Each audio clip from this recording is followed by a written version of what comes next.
Hi everyone, কেমন আছো তোমরা সবাই? আশা করি সকলে খুব ভালো আছো। তো এই দিনটা ছিল 14th ফেব্রুয়ারি, যেদিনকে ভ্যালেন্টাইন্স ডে দিনকে। তাই সকাল সকাল চলে গেছিলাম ডোডোকে নিয়ে ডাক্তারের কাছে, কারণ ওর একটু ঠান্ডার কাশিটা একদমই কমছে না, তার জন্য। তো এই যে সকাল সকাল আমি আর ওর পাপা মিলে চলে গেলাম, আর তারপরে আমরা একটু অপেক্ষা করছিলাম আমাদের সিরিয়াল আসার জন্য। আর এই দেখো বাড়ি চলে এসেছি, এবং আজকে কিন্তু আমরা একটু রাত করে বেরিয়ে পড়েছি একটু ডিনার করার উদ্দেশ্যে। তো ডিনার করতে যাবো, তো তার আগে ভাবলাম একটু চা খেয়ে নিই। তো এই যে চায়ের দোকানে চলে এসেছি, আর দেখো ওখানে এসে আমি ডোডোর পাপাকে একটু সারপ্রাইজ দিয়েছি। অ্যাকচুয়ালি আমি আর ডোডো না সন্ধ্যেবেলায় বাজারে গিয়ে পাপার জন্য বেশ কয়েকটা গিফট কিনেছি, তো সেটাই ব্যাগের মধ্যে ছিল। তারপরে যে ডোডোর পাপা ডোডোকে নিয়ে চায়ের অর্ডার দিতে গেল, এবং সেখান থেকে আমার জন্য একটা ক্যাডবেরি এনে আমার হাতে দিয়েছিল, সেটা আমি ক্লিপ নিতে ভুলে গেছি।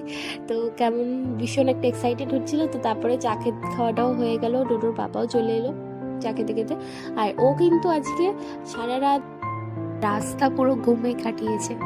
আর ও অ্যাকচুয়ালি আমরা আজকে লেট করে বেরিয়েছিলাম 9:30-10টার দিকে, তো ওই জন্য ওই টাইমটায় ঘুমিয়ে যায়, আর ওই জন্য ঘুমিয়ে পড়েছে। এই দেখো সারা রাস্তা ঘুমিয়েছে সারা রাত। আর তারপর আমরা 13 পার্বণ থেকে রাতের ডিনারটা তুললে বাড়ির উদ্দেশ্যে চলে এলাম।